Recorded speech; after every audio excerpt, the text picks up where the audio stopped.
Bitch never had like that. Facing pill while I eat from the. Bitch never had like that. Facing pill while I eat from the bag. It ain't no shame in my game. I do it my tongue, do it my, do it my. It ain't no shame in my game. I do it my tongue, do it my. Bienvenidos, mi nombre es Kraken y esto es para Fabio. A continuación desarrollaremos el pasivo. Bien, pasivo, perdón, que también se llaman obligaciones de la empresa. ¿Cuáles son básicamente los componentes del pasivo? Bueno, el pasivo está integrado por las obligaciones a cargo del ente y a favor de terceros. Obligaciones que tienen que ser ciertas y obligaciones contingentes o eventuales. Bien, las obligaciones que son ciertas decimos que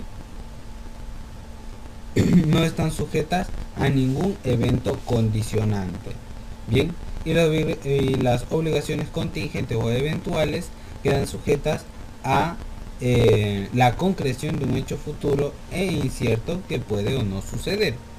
Entonces, si el hecho ocurre, la obligación se transforma en cierta y el ente queda obligado a cumplirla. Las obligaciones ciertas son llamadas deudas y las obligaciones contingentes o eventuales se llaman previsiones. Bien, esa es una información que nosotros podríamos resaltar inmediatamente de la siguiente manera. ¿Sí? Entonces tenemos lo que es el pasivo. Bien, y acá dentro del pasivo tenemos las obligaciones ciertas, bien, y las obligaciones contingentes. Muy bien, entonces las obligaciones ciertas hemos dicho recién que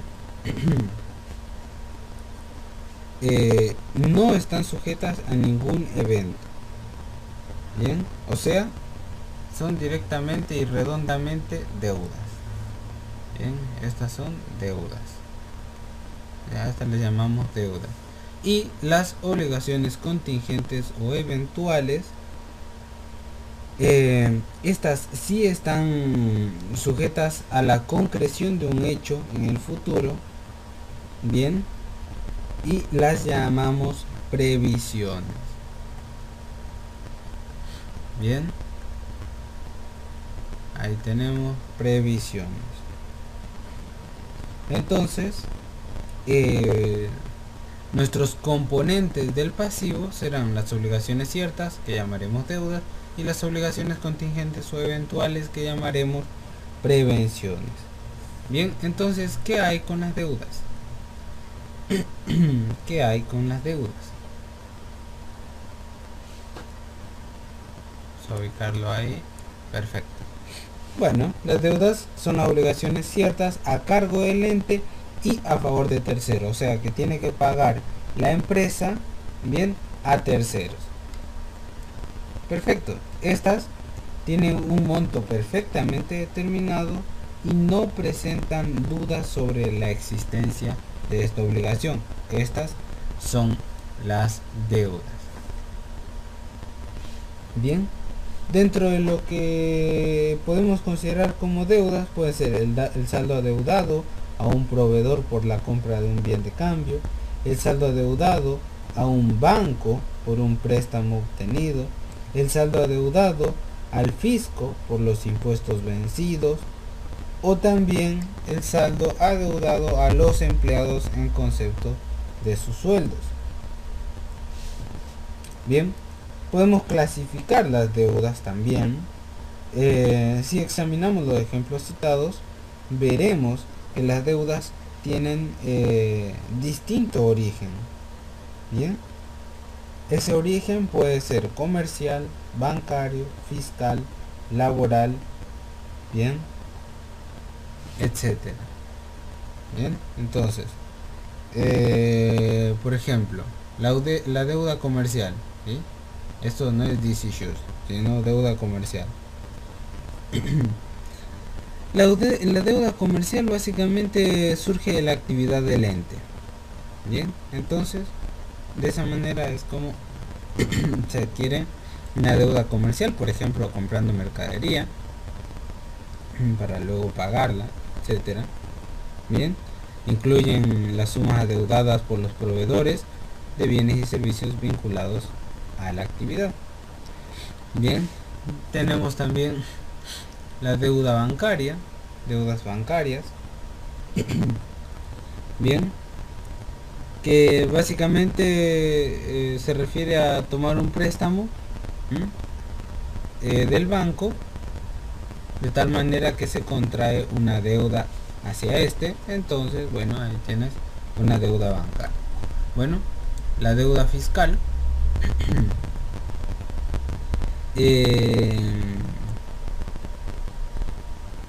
básicamente tiene que ver con los impuestos. Bien, entonces vencen los impuestos, no lo has pagado, tienes una deuda con el Estado. Bien, y después lo que es la deuda laboral. Bien, este surge por tener empleados a los que hay que pagarles bastante, como tiene que ser, y bien, bien, las con todas las de la ley. ¿Sí? Esa es una deuda laboral, que no es en realidad una deuda laboral, sino una inversión. Así lo vamos a ver, una inversión. Muy bien, me alegro que hayamos comprendido esto. Eso es la deuda, ¿sí? Ahora, las previsiones. ¿Sí? Vamos a hacer una linecita acá y vamos a poner acá las previsiones. ¿Ok? Entonces, las previsiones, que es otra forma u otro componente en que hablaremos del pasivo, son las obligaciones contingentes o eventuales del ente, como ya habíamos dicho.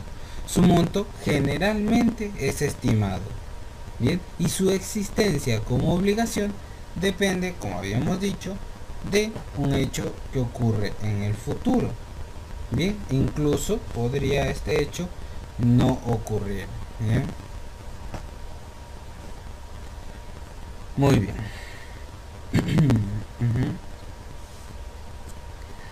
A continuación, veremos.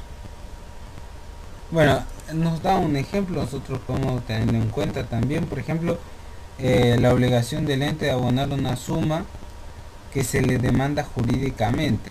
Bien, el hecho es contingente y puede ocurrir o no, según la sentencia del juez. Bien, entonces puede o no el juez hacerle pagar, y se puede o no generar una deuda, y también el monto puede ser 1.000.000 como 20.000 pesos. Bien, ¿cuáles son entonces los requisitos? Bien, los requisitos para constituirse en un pasivo.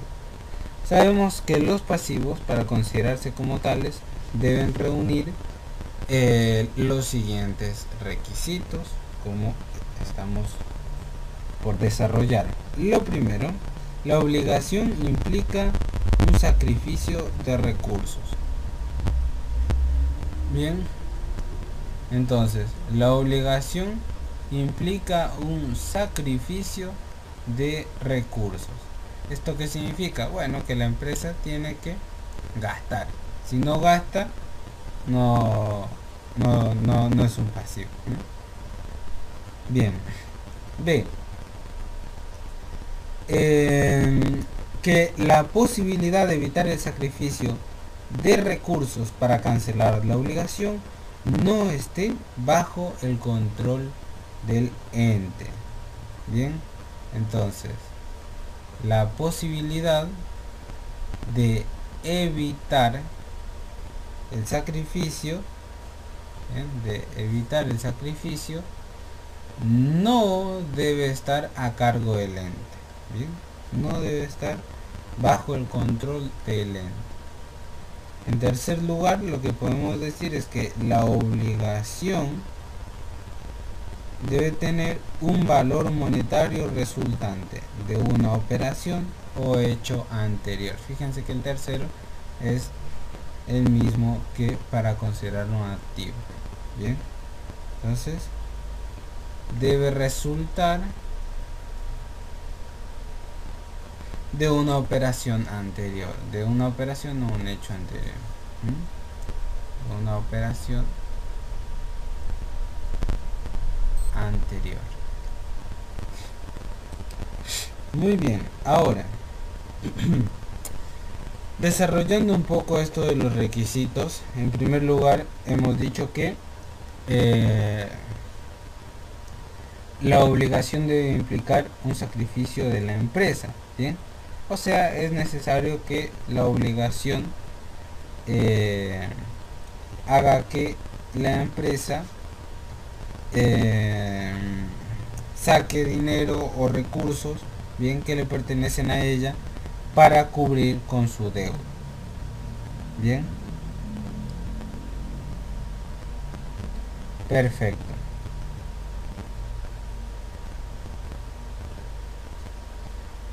Con respecto a la imposibilidad del ente de evitar el sacrificio de recursos, esto es importante, porque una obligación que puede evitarse en realidad no es una obligación.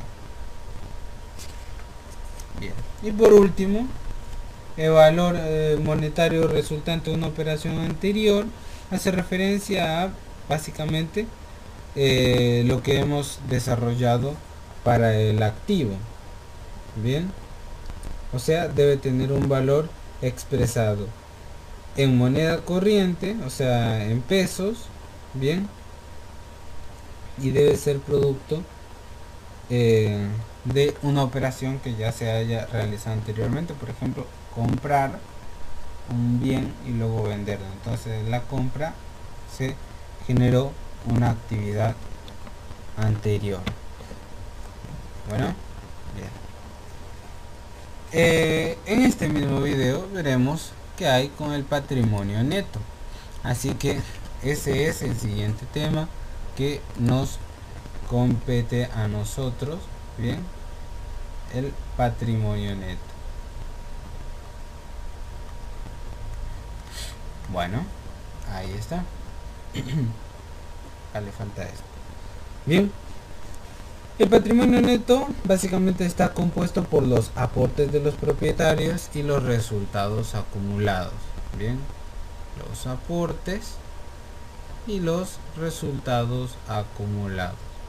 Eso es básicamente cómo está compuesto el patrimonio neto. Bien, y estos a su vez pueden ser resultados no asignados o ganancias reservadas. Bien, o sea, los resultados acumulados pueden ser los resultados no asignados, bien, o las ganancias reservadas. Bien, respecto de lo que concierne al aporte de los propietarios, debemos entender por capital a los aportes que reúnen los requisitos establecidos por la ley para ser considerados como tal. Bien, así que se requiere que el aporte esté inscrito en el registro público de comercio. Y ya ahí podemos estar hablando de el aporte de los propietarios.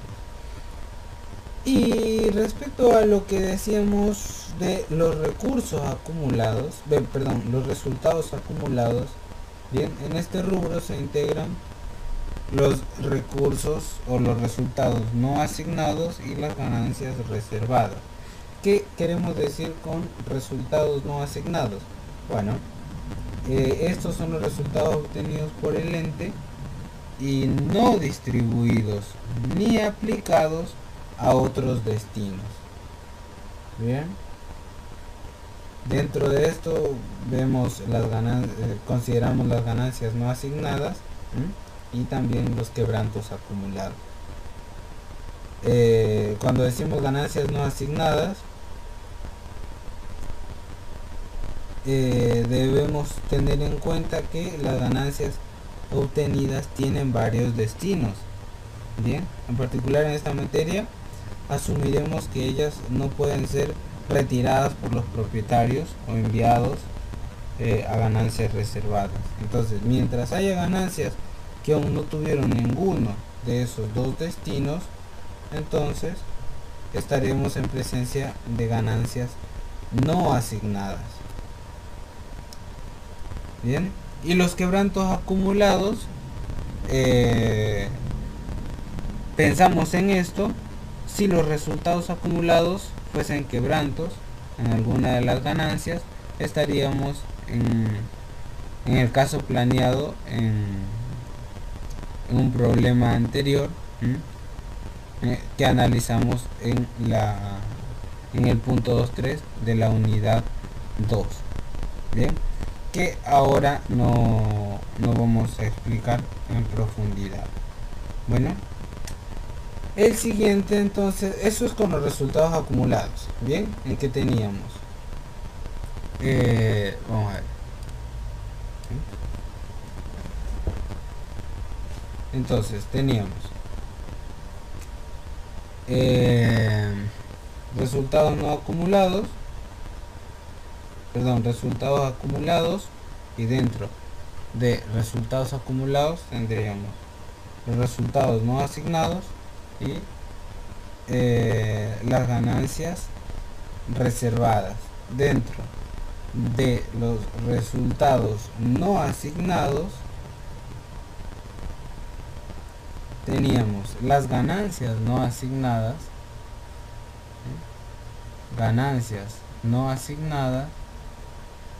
y dentro de los resultados no acumulados también teníamos los quebrantos acumulados.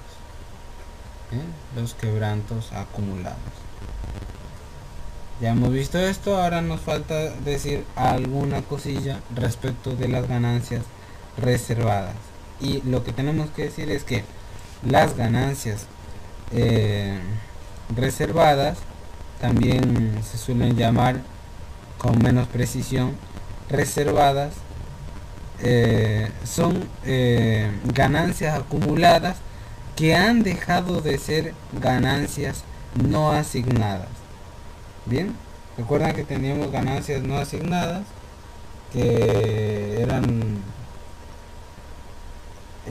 ganancias que no habían sido distribuidas, bien, ni aplicadas a ningún destino. Entonces, bueno, acá dejan de ser no asignadas y se convierten en ganancias reservadas. Bien, es decir, han dejado de estar disponibles para cualquier destino. ¿Ok? Y el origen de las ganancias reservadas son las ganancias no asignadas. Bien, repito, el origen de las ganancias reservadas son las ganancias no asignadas. Y en ambos rubros, como ambos rubros integran el patrimonio neto, la conversión de uno en otro no origina una variación en el patrimonio. Bien, entonces asumiremos que tienen como única finalidad absorber los quebrantos acumulados. ¿A qué nos referimos en el punto anterior cuando hablábamos de los quebrantos? Bien, perfecto. Bueno, vamos a hacer una recapitulación rápidamente de lo que hemos visto. El patrimonio neto, entonces, dentro de lo que teníamos de patrimonio neto, estábamos hablando de los aportes de los propietarios y los resultados acumulados. ¿A qué queremos hacer referencia con los resultados acumulados? Bueno, estamos hablando de resultados no asignados y las ganancias reservadas. Bien, los resultados no asignados entonces se subdividen en las ganancias no asignadas y los quebrantos acumulados. Bien, eso era lo que habíamos visto con unos pequeños tips que nos han permitido ir descubriendo cuáles son los significados de ello. Por ejemplo, en los aportes de los propietarios claramente dice que un aporte que realiza un propietario se considera como tal si cumple con los registros establecidos, los requisitos establecidos por la ley. Bien, ahora dentro de los resultados acumulados habíamos dicho que teníamos los resultados no asignados y las ganancias reservadas, y dentro de los resultados no asignados tenemos las ganancias no asignadas y los quebrantos acumulados. Cuando decimos resultados no asignados, estamos haciendo referencia a los resultados obtenidos por el ente que no han sido distribuidos ni aplicados a otros destinos. Bien, por ejemplo, las ganancias no asignadas y los quebrantos acumulados. Bien, y habíamos dicho que las ganancias no asignadas hace referencia justamente a que esas ganancias no han sido asignadas. Son aquellas ganancias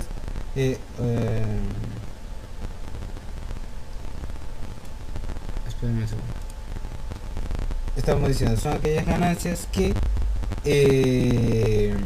pueden ser retiradas por los propietarios o enviadas a ganancias reservadas. Entonces, mientras no ocurra ninguna de estas dos cosas, estamos hablando de ganancias no asignadas. Bien, acuérdense, las ganancias no asignadas, ¿sí?, son retiradas por los propietarios o enviadas a ganancias reservadas. Mientras no ocurra ninguna de estas dos cosas, estamos hablando de ganancias no asignadas. Bien, y también tenemos los quebrantos, que hace referencia a perder,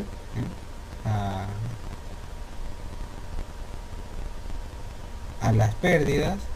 Bien, y por último tenemos las ganancias reservadas, bien, que estaba dentro de lo que veíamos de los resultados acumulados. Bien, entonces las ganancias reservadas es un poco extenso, bien, porque vamos a ver algo de números en esta parte. Bien, perfecto, entonces vamos a hacernos un espacio para ir viendo el tema. Entonces vamos a poner acá rápidamente ganancias reservadas. Acá pilas con lo que voy a decir ahora, porque me parece que tenía un pequeño lapsus lingüe en la primera parte de la explicación, en la que hablé sobre las ganancias reservadas. Acá alguien me está corrigiendo y lo había pasado por alto, quizás lo dije o no lo dije bien, así que lo vamos a decir ahora. Cuando hablamos de las ganancias reservadas, lo que tenemos es que estas ganancias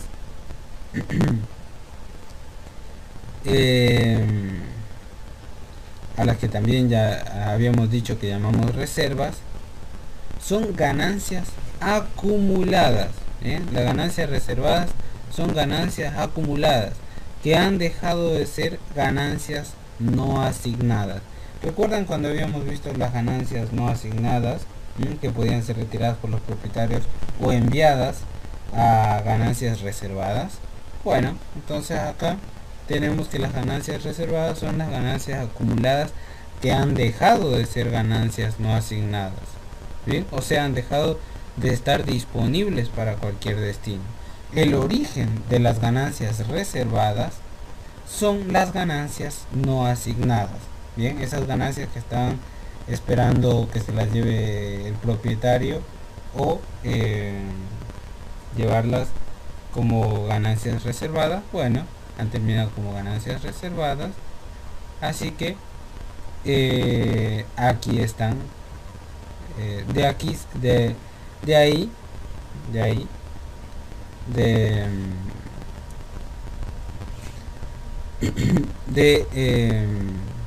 De las ganancias no asignadas tenemos las ganancias reservadas. Debemos recordar también que ambas integran el patrimonio neto, por tanto la conversión de uno en otro no origina una variación en el patrimonio neto. Bien, fijémonos en un pequeño ejemplito. Al final del periodo 1, el patrimonio neto se integra con capital, vamos a abreviarlo así, capital 100, bien, y resultados no asignados 40. Bueno, lo que tenemos entonces en el total del patrimonio neto es de 140. Bueno, durante el periodo 2 se resuelve que la mitad de las ganancias no asignadas pasen a constituir las ganancias reservadas. Como habíamos visto, es uno de los destinos posibles de las ganancias no asignadas, el convertirse en ganancias reservadas. Entonces, ¿qué ocurre? Esto en el periodo 1. Entonces, en el periodo 2 decíamos lo siguiente. Tenemos capital 100, ganancias reservadas, habíamos dicho que vamos a sacar la mitad, 20, y seguimos con los resultados no asignados, 20. El total del patrimonio neto sigue siendo 140. Bien, hasta ahí ningún inconveniente por ningún lado. Bien. Ahora, el resultado del periodo 2, vamos a decir que ha ocurrido un quebranto de 25.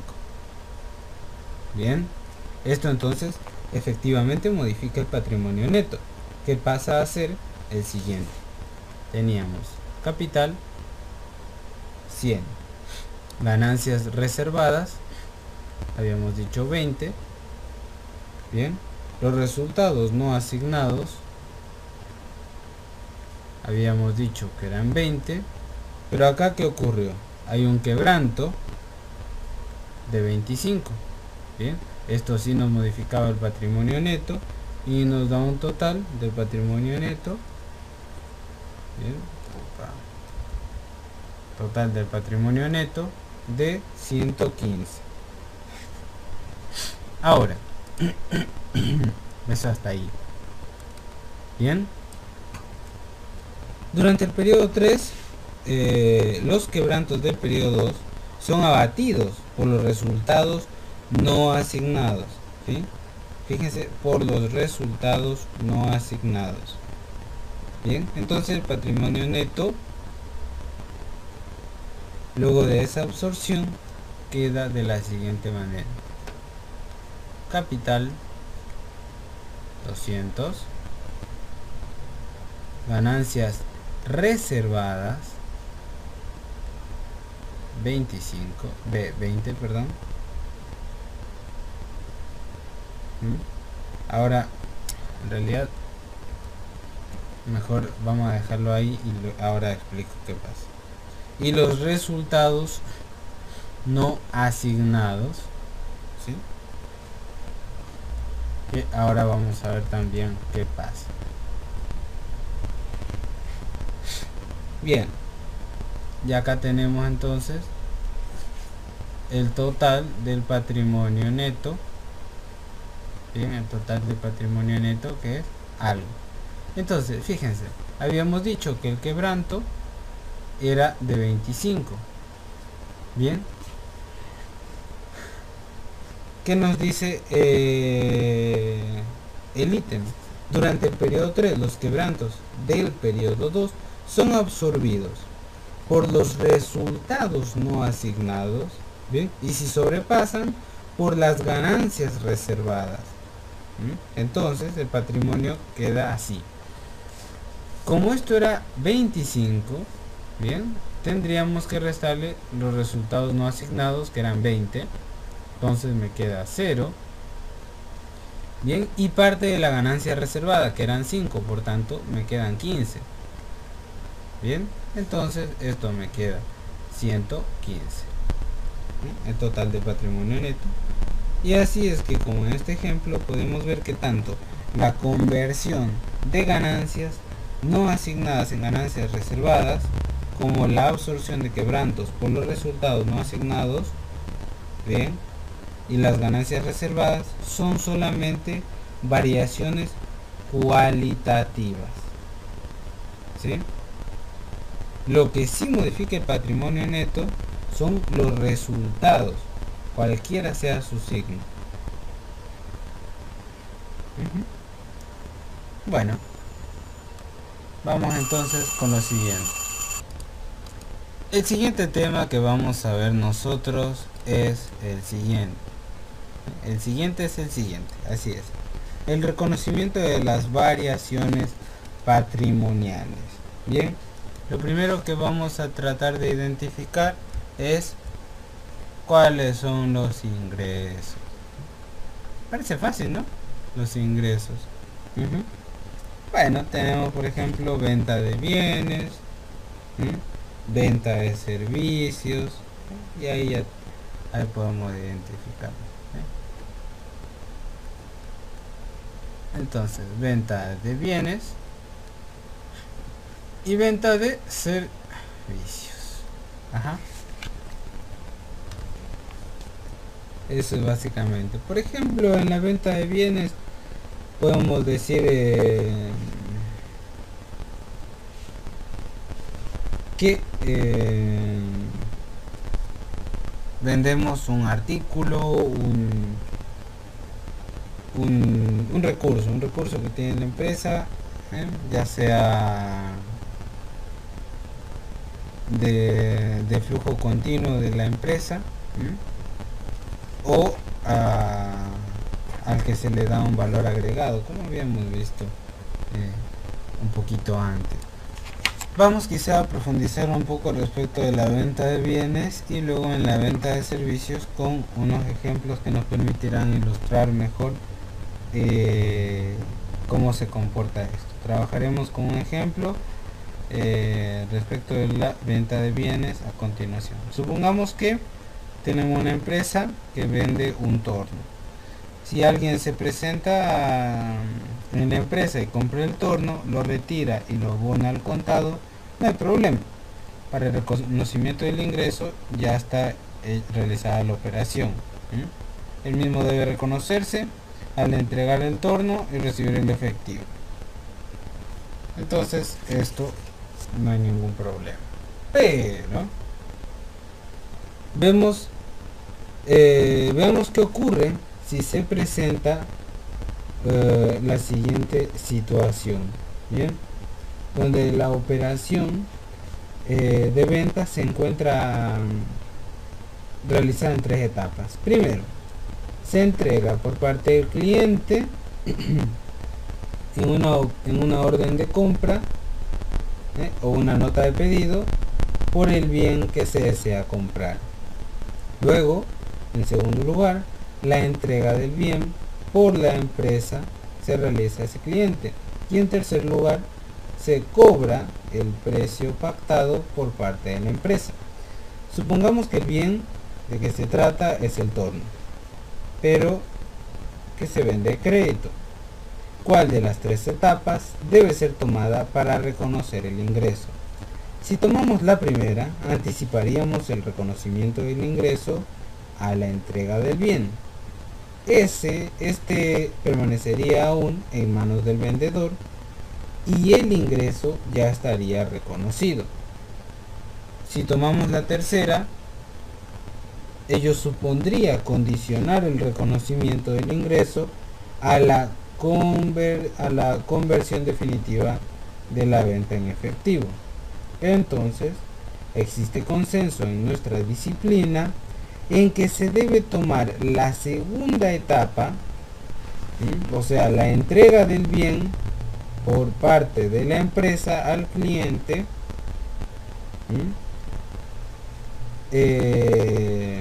para reconocer el ingreso. Entonces, Cuando el bien es entregado, la empresa deja de poseer el activo y pasa a ser titular del nuevo activo, el que lo compró.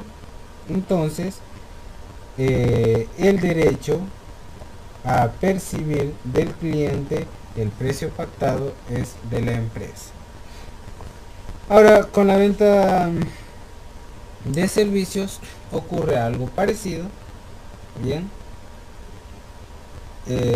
pero bueno, en este caso estamos hablando de un servicio.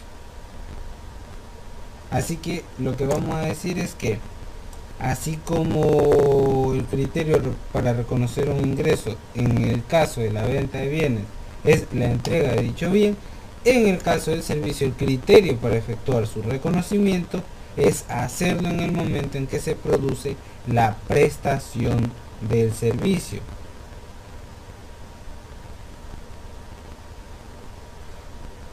Bien, ahora supongamos que se trata de un servicio de reparación. Si la reparación se cobra al contado, no hay ningún problema. Bien, pero si la reparación se cobra 2 meses después de la prestación, ¿cuándo se debe reconocer el ingreso? Como un criterio similar al de la venta de bienes, el servicio debe reconocerse en el periodo en el que se prestó dicho servicio. Bien, una vez que esto ha sucedido, la empresa ya tiene derecho a ese nuevo activo. Bien, entonces,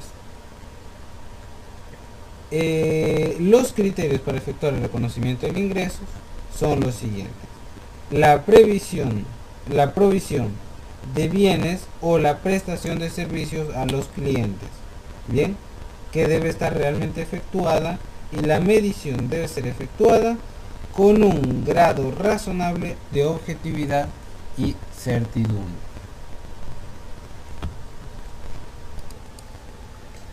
Bien, ahora, con respecto al reconocimiento de los gastos, tenemos también gastos vinculados con ingresos por ventas de bienes o servicios y los gastos vinculados con un periodo.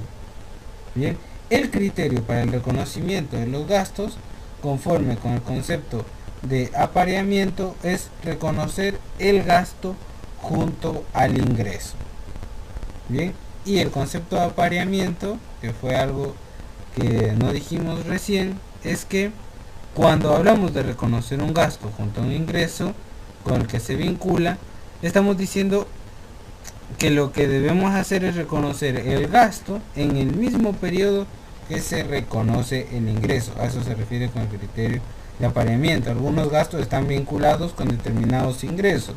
Por ejemplo, el caso de la venta de bienes es el más corriente. Bien, por ejemplo, podemos decir en el caso de la venta del torno, bien, que ha sido al contado, esta operación genera un ingreso y un gasto directamente vinculado a él.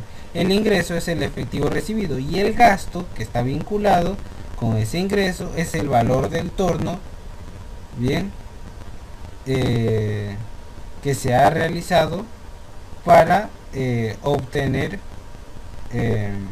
dicho torno. Bien,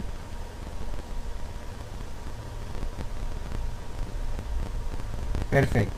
Y después están los vinculados, los gastos vinculados con el periodo. Estos gastos deben reconocerse en el ejercicio con el cual se vinculan. Bien, esto se debe reconocer en el periodo en el cual se relacionan, o si ello no fuera posible, en el momento en que se conoce.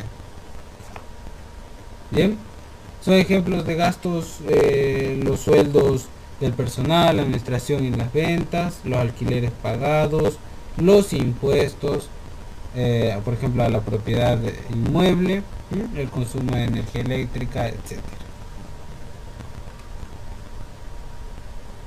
A continuación veremos entonces algunos de los ingresos y los gastos principales. Bien, lo que viene a continuación será en cierto sentido explicaciones básicamente teóricas. Prácticamente nos escribiremos para agilizar el estudio de este tema. En primer lugar, entonces, estudiaremos los ingresos, bien, pero no los ingresos como hemos estado viendo, sino algo un poco más fino, ¿sí?, que trata sobre las principales clases de ingresos, ¿sí?, y a su vez también veremos las principales clases que tenemos de gastos. Bien, dentro de lo que son los ingresos, lo principal están las ventas, bien, también tenemos los intereses ganados,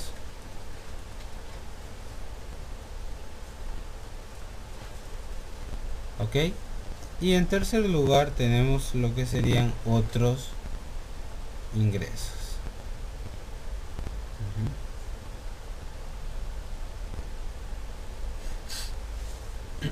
Ahí está. Entonces, en las ventas debemos decir que representan el valor de un activo que se incorpora con motivo de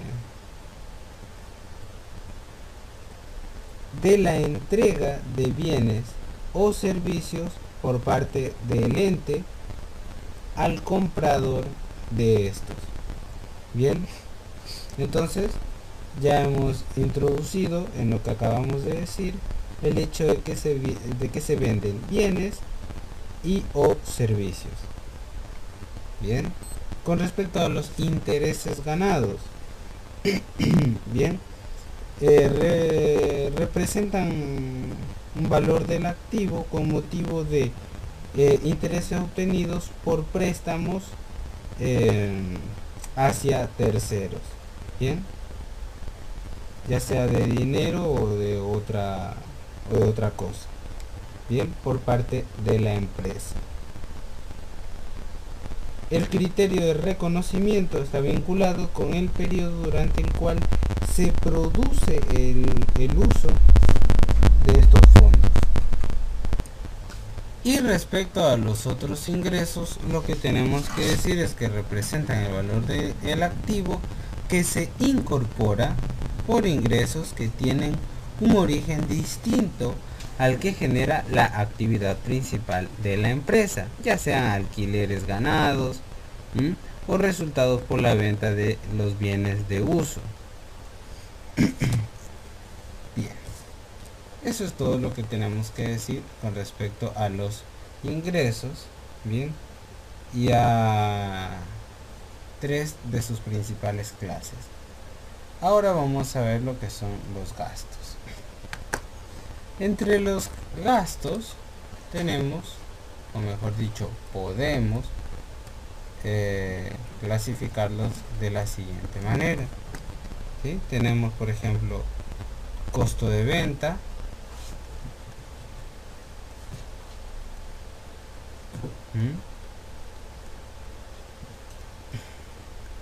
también tenemos intereses perdidos,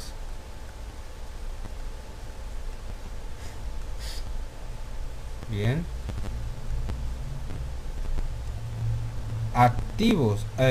alquileres perdidos, no activos sino alquileres perdidos, bien, y sueldos y jornales.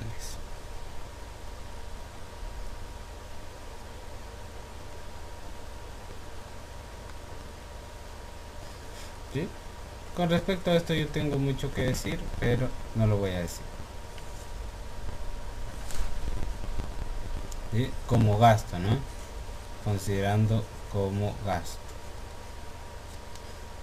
Bueno, entonces diremos lo primero. Costo de ventas representa el valor del activo sacrificado para obtener un ingreso por la venta del mismo.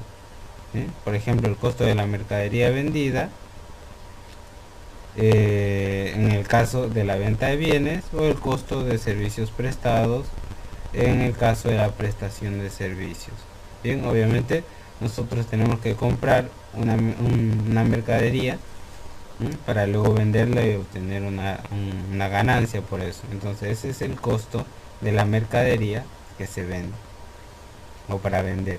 Bien, igual en en lo que es referente a los servicios prestados. Bien, los intereses perdidos representan el gasto originado en intereses por la obtención de fondos de terceros. Bien, o sea,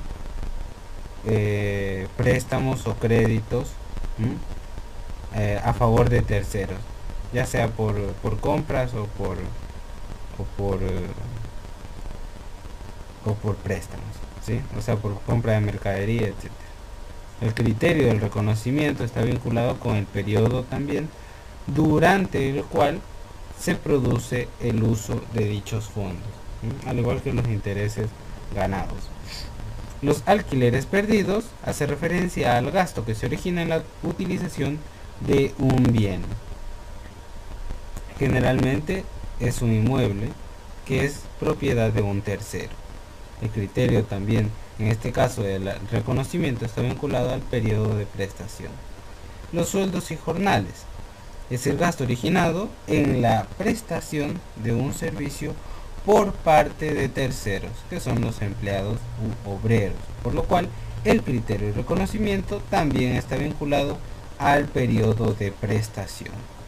Bien, lo que se refiere a sueldos para las remuneraciones mensuales y los jornales para las remuneraciones por hora. ¿Bien? Tenemos otro acá que hemos omitido sin querer, que son los gastos generales.